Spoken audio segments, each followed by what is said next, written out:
seberapa cepat gue bisa cuan pakai ETF? Oh, bisa di scalpingin juga gitu ya? Bukan Bisa jangka kalau panjang. rame. Bisa kalau rame. Ini pembahasan selanjutnya ini seru nih. Oke. Bisa kalau rame. Iya. Oke. Untuk lu bisa cuan adalah lu punya proyeksi bahwa indeksnya akan naik. Kuncinya di situ ya. Yes. Proyeksi indeks akan Ya. naik. Dia bilang begini, Mire bisa nggak nge-create harga tapi nggak harus fair price. Gua pribadi ya, gua belum pernah loss di ETF masalahnya. Belum pernah loss Belum di pernah ETF. loss. Serius lu? Serius.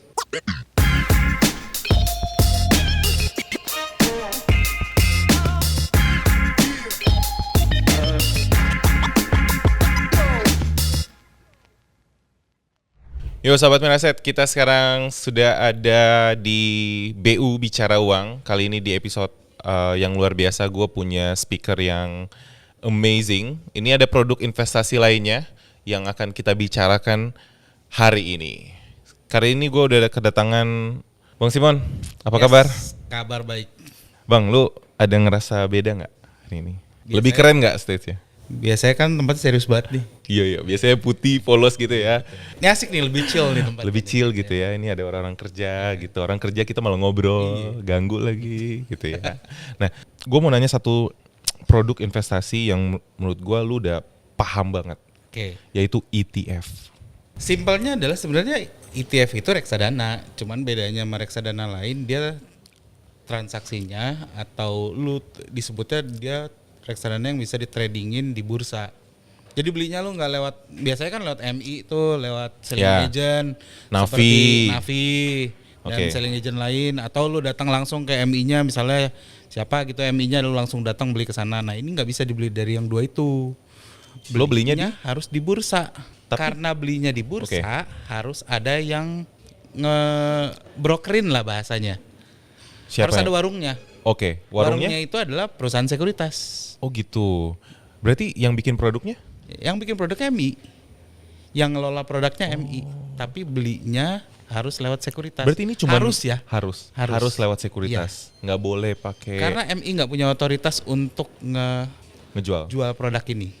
Bukan agen penjual lah ya berarti. Bukan agen penjual. Secara Berarti undang-undangnya begitu. Secara Ini serius nih gue ngomongin nih. Serius banget ya, udah bahas undang-undang nih, serius banget ya. Nih berarti sebenarnya cuman produk yang sama tapi dijual di bursa aja? Yes, sama persis. Cuman biasanya kalau reksadana kan macam-macam nih, ada money market, ada fixed income, ada balance, campuran, ada saham, ada indeks. Nah ini biasanya saham atau indeks doang. Saham atau indeks doang biasanya. Commonnya tuh begitu. Oke. Karena dia konsepnya trading, supaya lu bisa cari cuan juga dalam waktu pendek. Bahasa kerennya sekarang scalping lah. Scalping. Oh bisa di scalpingin juga gitu ya? Bukan Bisa jangka panjang? kalau rame. Bisa kalau rame. Ini pembahasan selanjutnya ini seru nih. Oke. Bisa kalau rame. Iya. Oke. Nah, oke. Gitu. Nah, berarti bikin produk kalau misalnya kayak produk reksadana Sukor invest apa kayak gitu panjang gitu kan. Berarti kalau ini kan kalau saham itu bursa kan 4 digit. Ya, nanti 4 akan digit alfabet kan. si MI akan ngeregister untuk membuat satu ticker.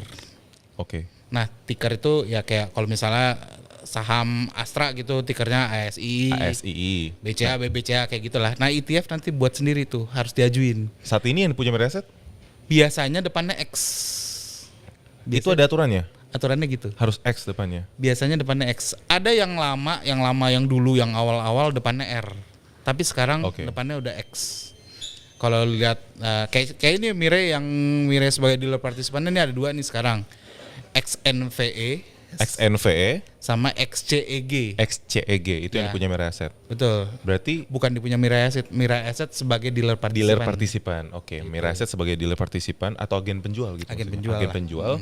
Bisa belinya kayak buka HOTS biasa ya? Iya, kayak buka HOTS biasa. Berarti kalau misalnya kita buka HOTS biasa ketik XNV keluar tuh? Keluar. Oh gitu. Nah, cuman ETF ini unik nih kalau di Indonesia. Kenapa tuh? Dia tuh jadi ada dua market. Kita sebutnya primary market sama secondary market. Kalau yang diberikan otoritas sebagai dealer partisipan itu untuk pembelian primary market. Oke. Create unit, pembubaran unit. Oke. Jadi ketika lu transaksi di situ, lu adalah membentuk unit atau lu membubarkan unit lu yang sudah ada. Itu primary market.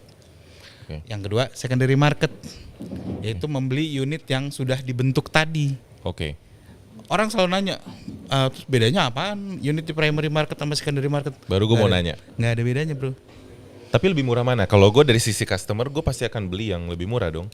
Prinsipnya sih kalau gue simpelnya berpikiran gini, kalau lo beli barang di agent, di agen dengan jumlah besar, tentunya sedikit lebih murah Betul. dong dibanding lo beli eceran langsung Eceran di warung. langsung, betul. Nah, Oke. Anggaplah primary market ini lo beli di agen, kalau secondary market ini lo beli di warung.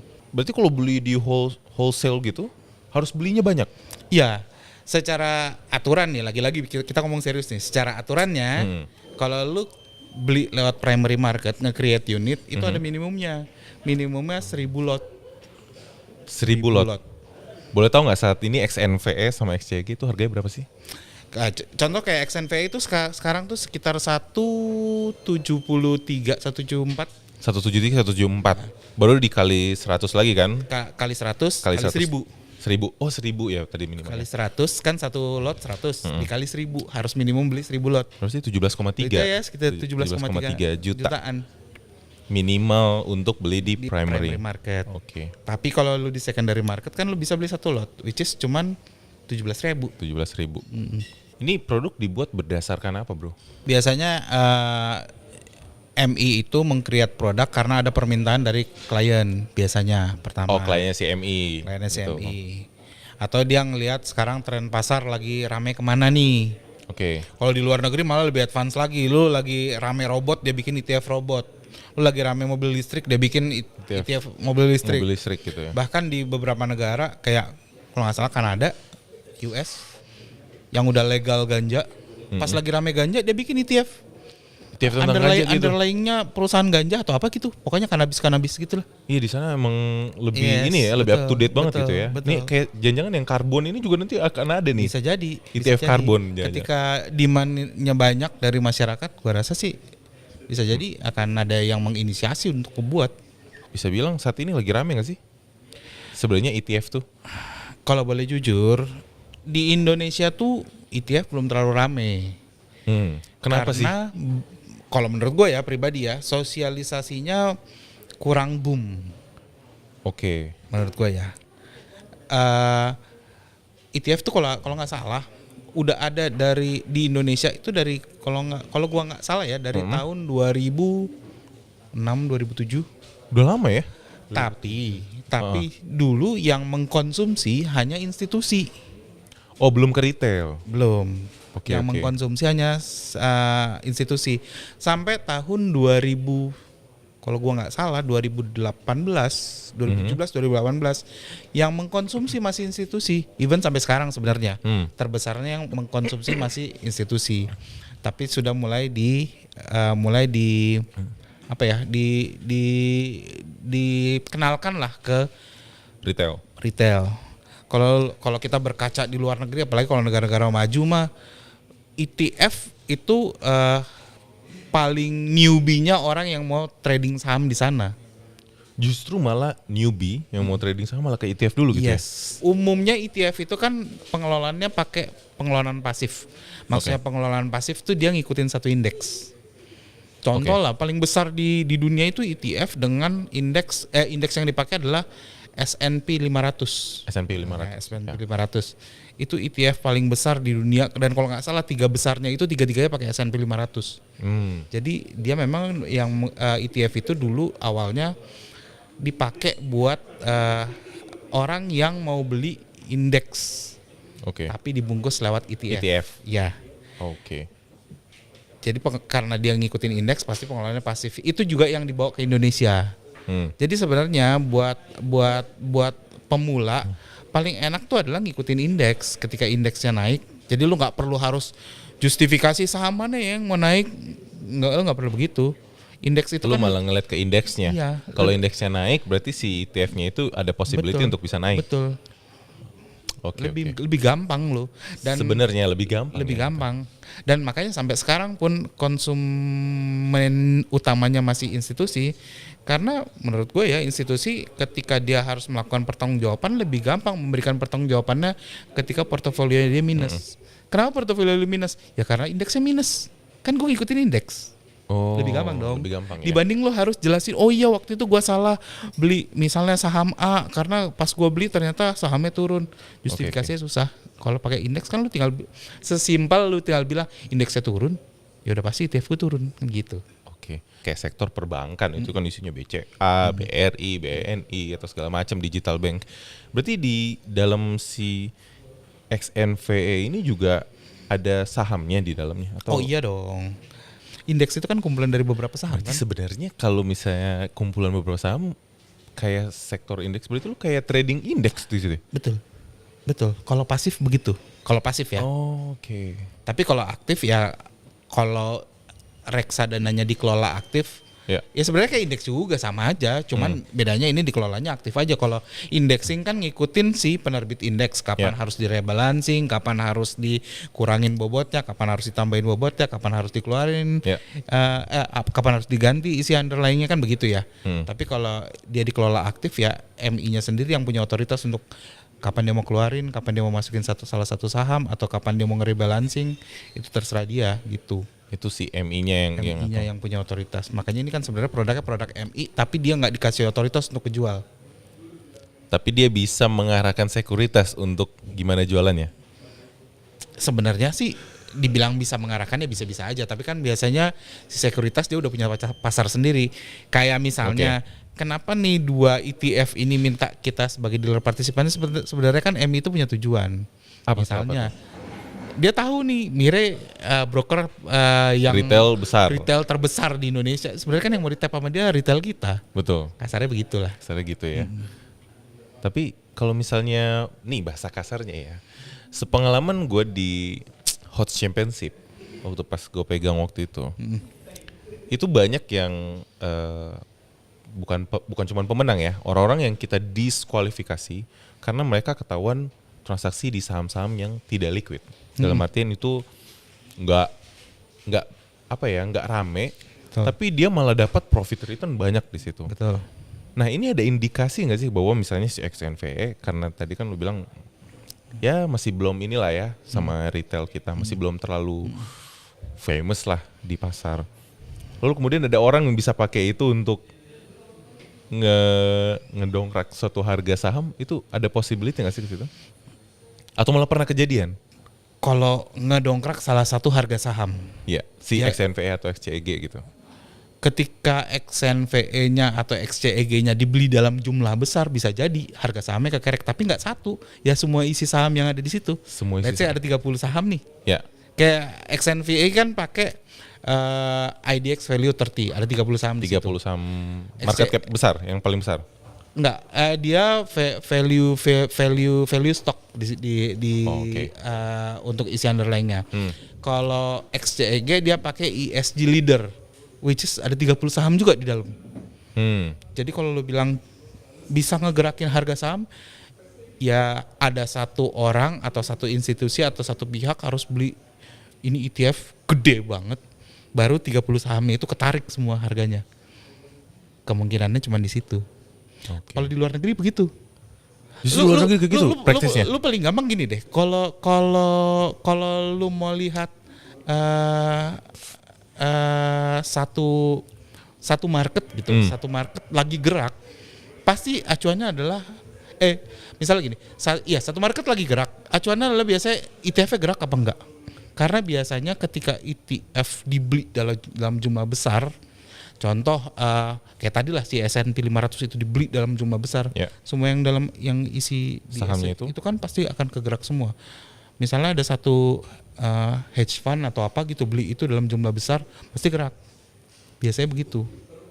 Jadi kalau di luar tuh malah lu beli ETF malah mempengaruhi saham. Tapi kalau di sini kayak sahamnya naik dulu baru ETF-nya bisa kedongkrak. Karena gini, kalau ETF di luar negeri bisa beberapa regulator di luar negeri dan sebagian besar itu bisa cross border kan belanjanya. belinya. Jadi S&P 500 bisa gue beli dari negara gue. Negara sana juga bisa beli S&P 500 tapi dari negara kita nggak bisa di bisa. Indonesia. Kita Hanya bisa. terlimit di produk-produk investasi yang dikeluarkan Betul. Indonesia aja Betul. gitu ya. Makanya kita ya udah gini-gini aja Betul. gitu ya. Kalau mau ngelihat indeks kita banyak dibeli di luar negeri, itu lihat ETF yang tikernya namanya EIDO. Eido. Itu punya MSCI ya kalau nggak salah. MSCI. Oh, MSCI. Ya. Itu biasanya kalau mau ngelihat saham Indonesia lagi banyak dibeli asing atau enggak, biasanya EIDO-nya yang gerak. kan tadi lu bilang S&P misalnya harganya 173. Berarti kan sebenarnya orang bisa aja beli dengan lot yang banyak di 173. Bisa. Tergantung ketersediaan lotnya. Betul. Itu kalau misalnya gue beli banyak kan bukannya itu bisa ngegerek ya? Nah, yang maksud gua tadi bisa ngegerakin market adalah ketika lu masuk besar di primary market sebenarnya. Karena primary market terbentuknya dari saham-saham yang ada di dalam itu. Jadi cara ngitungnya gini, contoh. Untuk ngebentuk harga ETF itu sebenarnya dari harga underlying. Ada perhitungannya lah, ada rumusnya. Tapi kenapa misalnya gini, kebentuk 173 itu dari saham, misalnya gue sebutlah saham A harga 100, saham B harga 200, saham C harga 150, saham D dan seterusnya punya harga sendiri-sendiri. Ketika harganya gerak baru harga ETF-nya juga gerak. Jadi semakin besar underlying-nya ini terbeli, itu harganya akan semakin gerak terus. Jadi sebenarnya agak kecil kemungkinannya lu bisa ngegerakin pasar kalau di ETF. Oh berarti nggak bisa lah ya kayak lu beli saham yang non liquid abis itu lu mainin harga terus lu pakai sekuritas lain. Ya paling nggak lu bisa mainin di secondary market, cuman secondary market kan terukur seberapa besar sih yang ada di secondary market. Kalaupun lu makan semua kan di situ sebenarnya ada fungsi liquidity provider yang sebenarnya fungsinya terus nyediain likuiditas dan sebenarnya cukup ngejaga harga di situ. Sebenarnya ini untuk lu bisa cuan adalah lu punya proyeksi bahwa indeksnya akan naik. Kuncinya di situ ya. Yes. Proyeksi indeks akan naik apa enggak kayak gitu. Karena harga ETF akan berbanding lurus dengan harga indeksnya ketika dia pengelolaannya pasif. Seberapa cepat gue bisa cuan pakai ETF? Kalau lu tanyanya seberapa cepat tergantung ketika secepat scalping gitu nggak? Kayak gue sehari TikTok bisa beli jual gitu. Kalau marketnya lagi agak apa ya bahasanya? Kalau marketnya lagi ugal-ugalan lah kalau kita bilang bahasa simpelnya. Oke. Market ugal-ugalan itu pernah terjadi ketika kemarin di awal-awal Covid. 2020. Okay. Itu harian aja, maksudnya gini, indeks aja harian bisa turun sampai 2%, 3%.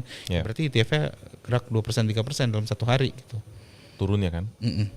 Turun atau naik? Kan waktu itu kan gitu, naik ke 2%, turunnya 2%. Waktu itu nggak semua sektor turun ya, kecuali kesehatan kali ya? Betul, nggak semua sektor turun. Tapi mostly sektor turun waktu itu. 2020 tuh banyak orang tiba-tiba kaya raya mungkin ya dari indeks. Which is dari ETF lah. Kayak gua nih, ini contoh real nih. Gua masuk waktu itu bottom-bottomnya kalau nggak salah di bulan 5, bulan 6, bulan 5, bulan 6 2020. Itu masih XNVI. Gua beli XNVI di situ. Di berapa itu waktu itu? Ingat nggak?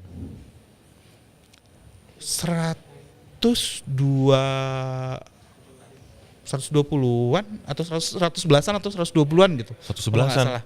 Masalah. Berarti kalau gue simpen 3 tahun jadi 103 tahun, Mike. Itu akhir tahun itu naiknya ada kali naik 60%. Oh, serius lo? Serius. Lu beli saham apa aja cuan? Ya lu kebayang dong indeksnya. Awal-awal mulai munculnya scalper jadi bintang di situ tuh semua tuh. Betul. Termasuk dan yang itu, ETF. Di waktu yang sama juga waktu itu ada nasabah. Gue sebut aja lah nasabah Korea. Karena mungkin dia di sana udah sangat common nama ETF. Dia masuk lo beneran. Di sini ya? Dia masuk ketika paling bawah, nggak masuk sekali sih, dia averaging down. Dia keluar pas akhir tahun. Wah kenyang dia. Wah kenyang banget itu. Pas gue lihat, wah hebat nih orang. Hebat ya. Hebat nih orang. Karena kalau kita ngomong di Korea itu udah sangat maju ETF-nya. kayaknya semua produk investasi udah dimakan habis Yes, sama betul, orang betul, Korea itu betul. ya. Ini tinggal Indonesia gimana kita mengedukasi supaya lebih melek terhadap pasar modal gitu ya.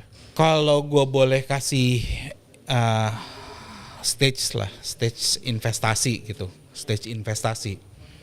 ETF itu ada di antara reksadana dan saham. Dia tuh di tengah-tengahnya. Tengahnya. Yes. Oke. Reksadana saham ya. Ya. Ngomongin tentang lu di Miraset sebagai agen penjual, Dealer partisipan. dealer partisipan, itu bahasa kerennya ya, dealer partisipan. Bahasa OJK-nya. Bahasa OJK-nya gitu ya. Kita harus patuh terhadap Iya, aturan OJK guys. Supaya nggak bias nih. Supaya nggak bias ya, Nah. OJK. Cuman kan harafiahnya kan lu jualan ya di situ di Ya. ETF ya. Kalau bahasa awam customer, kan lu sebagai penjual, lo yang tahu harga lu kan Betul. di primary market Betul. tadi ya. Ya misalnya kayak gue punya warung, gue pengen jual ini hukum ya, demand supply. Gue punya snack lah ibaratnya atau roti. Terus gue tahu nih roti nggak banyak yang punya. Tapi misalnya jadi demandnya banyak, gue pasti jual harga tinggi dong. Yes. Lo bisa mempengaruhi harga dong. Yes. Nah itu lo bisa lakuin juga nggak di sini? Kalau lu ngomong bisa atau tidaknya kan bisa pasti. Tapi Bisa gitu ya. bisa aja. Tapi Kan gini, kan ada kode etik. Kerja itu juga kan ada kode etiknya kan. Oke. Dan ada aturan yang memayungi itu gitu. masa sih Pak? Iya. Oh, iya. Ya seperti itu Oh sebenarnya. seperti itu sebenarnya. Oke. Dan satu lagi manajemen Mire dia kan salah satu tujuannya mau mendemokratisasi investasi kan. Betul. Nah, salah satu produknya kan ETF. Betul. Dia juga pengen ketika orang beli ETF lewat Mire se-fair mungkin harganya. Oke. Jadi kalau pertanyaan lu bisa atau tidak, ya bisa aja kalau gue mau. Cuman bukan gue ya. Maksudnya kalau perusahaan mau pun bisa aja. Bisa gitu. aja. Tapi kita nggak mau. Tapi Miraset tidak melakukan itu ya. Miraset tidak melakukan itu. Walaupun gue pernah dapat pertanyaan Dari bisa nggak Oke. Oh, dapat yang punya produk. dari yang punya produk. Jadi ya gue nggak tahu lah. Dia waktu itu gue ada meeting sama salah satu MI. Ya. Dia bilang begini, Mire bisa nggak nge-create harga tapi nggak harus fair price. Bahasa kasarnya di cap lah harganya. Di cap. Gua naikin atau gue turunin harganya dari harga Yang seharusnya. Harga seharusnya. Oke. Kayak gue bilang tadi, nge-create harga itu kan sebenarnya terbentuk dari harga underlying kan. Betul. Iya. Harusnya kan ngikutin si indeksnya kan. Betul. Tapi kan sebenarnya kalau lu mau nakal gitu ya lu bisa Itu aja bisa. nge-tweak Iya kan? nge-tweak Nge-tweak. sistem lu supaya makan harganya di harga atas atau harga bawah untuk ngemanipulasi harga. Dia nanya gitu ke gua. Jawaban gua tentu tidak bisa dong. Jawaban bagus. Tentu tidak bisa. Tentu tidak bisa. Oke. Secara peraturan. Tapi yang pegang Tapi ETF gua nggak mau pun ngelakuin karena menurut dia ada beberapa pihak yang bisa melakukan itu. Nggak kan ETF di Indonesia banyak. Kan cuman sekuritas yang bisa jualan. Betul. Selain Miraset banyak dong. Ada sekarang tuh ada sekitar 7 atau 8 dealer partisipan. Dari 100 sekuritas cuma 7 atau 8. Yes. Tapi sekuritas lain ada. Menurut dia sih ada yang pernah nawarin begitu. Pernah ada gitu ya. Pernah ada yang nawarin dia begitu. Dan dia mau nge-challenge ke kita. Ya kalau ngomong fairnya ya bisa aja. Cuman kan balik lagi kayak tadi gue bilang ada kode etik. Kode etik dalam bekerja Dan gitu iya, ya. Misi yang memang luar biasa di Miraset, kode ya, etik. betul. Dan ya itu salah satunya adalah permintaan manajemen untuk memberikan fair price. Nah balik juga ngomong ke fair price nih. Gue jadi inget. Gimana Secondary, tadi kan lu nanya secondary market sama primary market harganya beda atau sama gitu. Tentu ada beda kayak gue bilang. Kalau lu beli barang harganya barang jumlahnya lebih banyak, tentu harganya lebih murah. Ya. Kalau lebih sedikit, tentu harganya sedikit lebih mahal. Oke. Warung lain ada yang bikin spreadnya tuh jauh Lebih rendah. harganya lebih mahalnya tuh agak jauh, nggak sedikit. Jadi misalnya kayak sekarang SNVE 173. Misalnya gue kasih contoh ya. XNVE harga realnya 173 misalnya 173.5 di warung Masi ini. di warungnya Mire. Iya. Secondary marketnya kita pasang Offernya di 174, bidnya di 172. Jadi cuma 1 tick selisihnya. Tapi warung lain ada yang bikin bidnya di 160 berapa, offernya di 170 berapa, jauh luas. Itu salah satu juga yang membuat orang juga masyarakat masih agak takut beli ETF karena spreadnya jauh. Itu juga yang didorong sama bursa untuk kalau bisa spreadnya tuh dibikin setipis mungkin dari harga primary ke harga secondary. Nah, Mire balik lagi, manajemen kita minta dengan tujuan tadi mendemokratisasi investasi tadi, kita diminta bikin spread itu setipis mungkin antara primary sama secondary gitu ya. Makanya lu kalau lu boleh cek, kita buka kok harga primernya kita buka, harga secondarynya kita buka, lu boleh cek seberapa jauh spread kita. Gua rasa saat ini spreadnya kita, produk yang kita maintain spreadnya yang paling kecil. Gue berani klaim. Nah, berarti kalau sahabat Miraset mau tahu informasi itu bisa akses kemana sih, Bang? Kalau lu buka dari aplikasi gitu, dari Hots atau Neohots? Hots. Kalau di Neohots mungkin masih dalam proses pengembangan. Tapi kalau dari Hots di Hots PC udah bisa gitu ya. Lu bisa buka menu 7000, itu menu ETF. 7000. 7000 menu ETF primary. Atau 7011. 7000 menu itu untuk primary atau 7011. Sebenarnya itu untuk transaksi secondary, tapi kita show di situ harga primernya. Jadi lu bisa terbuka lihat gitu ya, semua orang bisa lihat gitu ya. Lu bisa lihat harga primary sama secondary spreadnya seberapa jauh gitu. Dan underlying juga dibuka di situ. Jadi lu bisa lihat underlying apa aja sih nih produk XNV, isinya apa aja sih lu bisa lihat. Tuh di sebelah kanan tuh ada, lu bisa geser-geser, nanti di situ ada satu tick box, satu box itu yang isinya underlying. Jadi lu bisa cek underlyingnya. Kita open kok semua, kita nggak ada mau bohong-bohongan. Kita open semuanya sahabat Miraset. Ini play fair semuanya kalau di Miraset ya. Betul. Ini juga untuk keamanan dan kenyamanan transaksi investasi saham untuk sahabat Miraset gitu ya. Betul. Sama kalau nggak salah juga sekarang bursa juga lagi, kalau nggak salah dia udah kembangin di website dia. Kita bisa cek harga primary semua ETF. Semua ETF di Indonesia. Di Indonesia. Wow, berarti lebih terbuka lagi ya informasinya ya. Iya. Jadi lu bisa cek lah harga primary sama harga secondary satu produk, bisa kelihatan di situ. Kalau primarynya kan misalnya kalau yang ada di Mire kan yang kita sebagai dealer partisipan, tapi di luar di situ kan kita nggak ada. Lu bisa cek di website bursa. Tapi untuk harga secondary kan semua kebuka di situ. Kita sekarang udah punya 2 produk Miraset, XNV, XCEG. Kedepan ada perkembangan apa lagi sih di dunia ETF? Kalau dari Mire-nya sendiri kan juga kita sekarang lagi ada proses sama beberapa MI untuk membuat produk baru lagi. Produk baru lagi gitu ya? Produk baru lagi. Bahkan yang terdekat itu sekarang lagi kalau nggak salah pengajuan di OJK kalau nggak salah. Prosesnya sudah sampai di situ. Nanti once itu di approve sama OJK, kita akan segera launching untuk produk barunya. Berarti sebenarnya harganya cukup, ibaratnya untuk opening, ibaratnya kayak IPO gitu ya.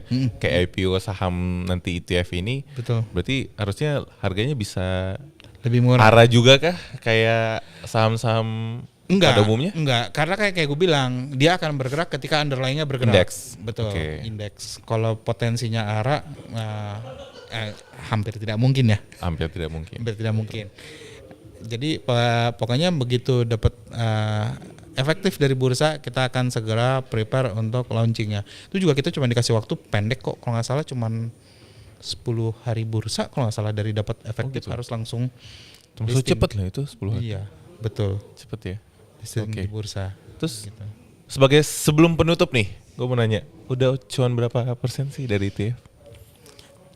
Kalau lu tanya berapa besar cuan dari ETF, pastinya kayak yang gue tadi bilang waktu 2020 gue lumayan kenyang. Yang bisa gue bilang udah lapar belum? Udah lumayan. Gue lumayan kenyang tuh. Iya. Tapi yang pasti ini ya gue pribadi ya, gue belum pernah loss di ETF masalahnya. Belum pernah loss di ETF. Serius lu? Serius. Gue dari masuk sini aja gue saham kayaknya belum pernah cuan. Sumpah belum Gue belum pernah los di ETF. Dan lu kalau ngomong mungkin time horizon lu panjang-panjang kali bang, nggak juga. Kadang terpendek gua itu nggak sampai sebulan lah, berapa minggu ya karena indeks ya. Dan kebetulan waktu itu indeksnya geraknya juga lagi lumayan cepat, nggak sampai sebulan itu lumayan lah gue dapet berapa? 5%-an ada. Indeks 5%-an? lo, indeks lo. Sebulan? Indeks lo ingat, Iya, bukan iya, single iya. stock ya, Iya, iya. indeks. Itu menurut Indeks. gue gede. Inflasi Ya. setahun aja 5%, lu sebulan bisa dapat 5%. Ketika dia lagi gerak nyari momentum ya, kita bicara Wow. momentum ya gitu. Ini berarti Oktober September ini kan IHSG juga lagi oke ya dari bulan Agustus kemarin. Iya harusnya. Ya. Ini kan sebenarnya belakangan ini kan momentum kita mulai kolek barang lah. Iya betul. Macam-macam lu bisa kolek, lu mulai masuk ke ETF, lu bisa mulai masuk ke reksadana, lu bisa mulai masuk ke saham. Cuman kan kalau saham kan tentu lu harus analisanya lumayan rigid lah. Tapi kalau ETF apalagi yang indexing, lu tinggal sesuaikan aja lu mau masuk ke tema apa nih. Lu mau masuk ke tema value kah, lu mau masuk ke tema ESG kah, lu mau masuk ke tema sektoral kah, misalnya banking atau komoditi, lu ya tinggal lu lihat aja ada nggak yang ngeluarin, atau lu mau masuk ke syariah. Lebih simpel sebenarnya justifikasinya menurut gue ya pribadi. Oke. Analisanya lu nggak usah ribet-ribet. Dan kalau lu tanya masalah likuiditas, salah satu syarat untuk bisa menjadi underlying ETF adalah harus liquid. Harus liquid. Ya, jadi harusnya secara likuiditas nggak ada isu di situ. Sedikit lebih aman lah ya daripada saham ya. Bukan aman mungkin bahasanya, lebih terukur. Lebih terukur. Oke.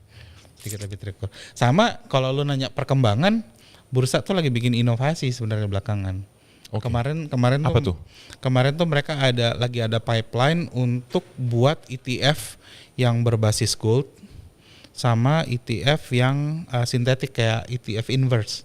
Lu tau nggak ETF inverse ini apa? Bentar, sekarang kan berbasis yang baru ada tuh Baru indeks, baru indexing yang pasif gitu doang. ESG kan, yang environmental gitu. Itu kan tema, itu Ya, kan tema. oh, Itu tema. oh, itu beda. Ini jenis-jenis ETF kan, jenis ETF-nya ada yang pasif yaitu yang ngikutin indeks, atau Ya. yang aktif yang si MI manajer investasi bisa kelola sendiri. Oke. Nah, sekarang dia mau bikin dengan underlying gold. Oke. Mereka lagi develop underlying gold. Kayaknya tahun depan akan launching. Sama ini yang menarik nih, tahun depan dia bilang mereka mau kembangin ETF inverse. Inverse, kayak multiverse universe. Lu kebayang nonton film. Banyak nonton film nih, nonton Marvel gue. Inverse itu gerakannya lawan arah, dan lu dapat cuannya ketika dia turun, sama kayak futures. Enggak, lu dapat cuannya waktu pas saham indeksnya turun. Yes. Itu saatnya lu beli bukan sih? Iya. Gitu. Mereka lagi banyak lah. Menurut gua harusnya menarik ke depannya untuk ETF ini, karena bursanya juga lumayan support. Seru banget ya. Seru banget. Ini jadi kayak main game nih. Betul. Harusnya juga masyarakatnya juga semakin aware, karena kita ketinggalan sekian puluh tahun sama negara maju.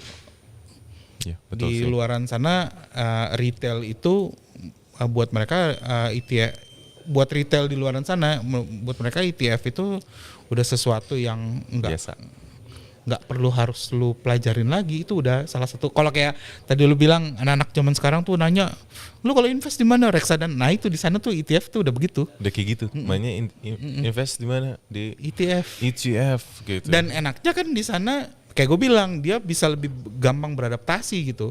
Lo apa yang lagi happening lu bisa buatin indeksnya. Misalnya kayak tadi gue bilang, lagi rame robot, dia bisa buatin robot. Dia lagi rame AI nih kayak sekarang nih. Iya.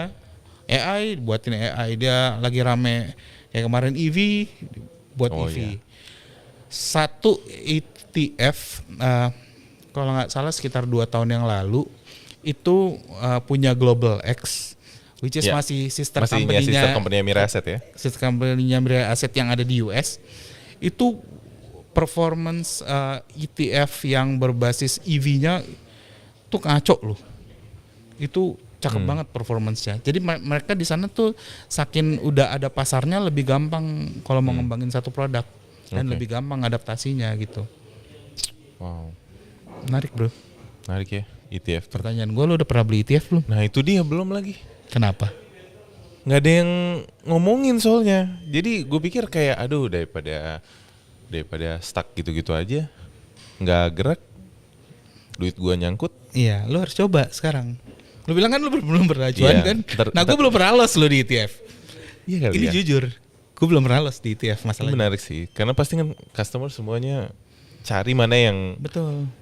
minim ya, bukan nggak pernah loss tapi minim loss. Apalagi kayak lu yang super sibuk, Cel. Si Gua rasa paling emang- sibuk. Pertanyaan gue, emang lu bisa mantengin harga saham terus-terusan kagak kan? Nggak Lu bisa, mendingan Pak, beli nggak ETF. bisa. Lu beli satu ETF, lu decide, lu beli, lu tinggal aja. Lu begitu lu denger, wah indeks naik, lu cek aja bener nggak ETF gue naik? Pasti naik kalau indeksnya naik. Gitu ya, Yoi, menarik. sesimpel itu. Lu nggak perlu harus cekin tiap hari, ini saham gue naik gak ya? Berarti nanti gue bisa hubungin lo ya nanti Boleh. untuk Boleh. langsung eksekusi ya. Boleh. Minimal berapa Pak? Kira-kira Primary, untuk pemula kayak gue minimal berapa? Nah, untuk pemula, kalau gue bilang kalau pemula lu beli aja secondary market. Tapi kalau gua menyarankan Testing 1 lot 10 lot gitu ya. Iya, lu beli aja. Karena gini, tapi lu juga harus cek ETF itu dipegang sama dealer partisipan yang ngasih likuiditas gak di secondary marketnya. Karena itu penting. Lu jangan sampai lu ntar bisa beli, nggak bisa jual. Nggak bisa jual, itu dia. Nyangkut lagi. Kalau gue, Mirai Aset kan clear tuh tadi gue udah bilang. Ya. Kita memang udah punya komitmen untuk ngasih likuiditas baik di primary atau di secondary market gitu, bro. Oke. Nah, boleh dong terakhir sebelum kita tutup, Yes. pesan-pesan lu buat sahabat Miraset yang ibaratnya baru mau mulai. Apa? Mau mulai investasi di ETF atau yang di sini nih? Ya itu pertama lu udah saran gua cari ETF yang dikelolanya secara pasif. Jadi ngikutin indeks. Lu gampang banget lah lu untuk ngenilainya gitu. Cari ETF yang pasif ngikutin indeks. Ngikutin Oke. indeks. Jadi kayak gue bilang tadi ketika indeksnya gerak lu tinggal cek. Pasti gua ETF lu nggak? gerak nggak? Itu pertama. Yang kedua, pastikan ETF-nya itu ada likuiditasnya. Lu lihat aja gampang kok. Lu buka order book, lu ketik gitu, ada likuiditas nggak di situ? Kalau ada likuiditas, ya itu yang lu beli.